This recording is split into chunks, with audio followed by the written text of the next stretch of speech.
Brought to you by Penguin.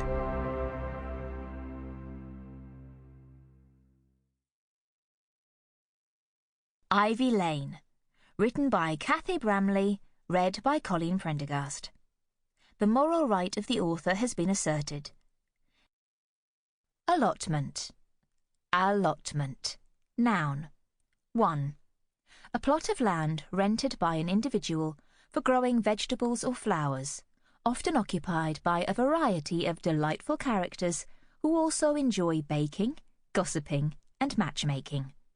Synonyms: plot, garden, home. Spring. Chapter 1.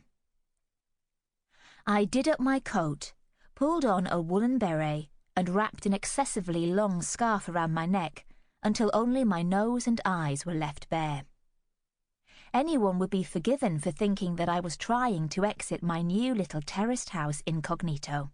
But I wasn't. There was no need. No one knew me anyway. It was the thing I loved most about it. Apart from the original tiled fireplace in the front room, that was unexpectedly pretty. Here in Kingsfield, a small market town on the edge of Derbyshire, I could start afresh.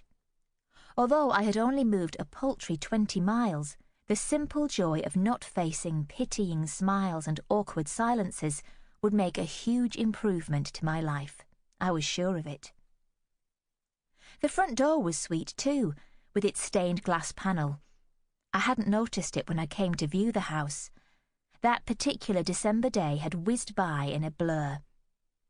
I'd arrived for an interview at All Saints Nursery and Infant School with low expectations for my chance of success, and somehow was offered the job on the spot. I called in to the local estate agents on a whim, and was shown details of a highly desirable property ideal for Madam's needs. 10 minutes later, I was viewing it. The decor was dated, the kitchen was tiny, and the bathroom tiles were held on with mildew, but it was only 5 minutes from school, and I liked that it was such a clear, empty space. There had also been a leaflet poking out from the letterbox, advertising vacant allotment plots, which was when inspiration had struck. Serendipitous, to say the least. I've probably spent longer choosing a takeaway. As I held the front door open, I steered my bicycle carefully over the front step, past the remaining packing cases, taking care not to further damage the hall wallpaper after yesterday's unfortunate accident with an Anglepoise lamp, and stared at the sky. If James was here. My eyes welled up with instant tears, and my step faltered. I really had to stop beginning my thoughts with that phrase, but as it was New Year's Day, I let myself off this once. But if James was here, he would look up at the clouds and say, "Ah, cumuli Cyrili," or something similar. Perfect conditions for a 10-mile stint up a hazardous mountain path. But, as he wasn't here, I would have to settle for simply knowing that the sky was an encouraging shade of blue and the clouds the merest of gossamer wisps. As New Year's Days went, it was not bad at all. I glanced back at the row of coat pegs in the hallway and decided against wearing my yellow high-vis waistcoat. I would be home before it got dark, and, in all honesty, although my personal road safety was of paramount importance, it really did clash with my coat. I have some standards.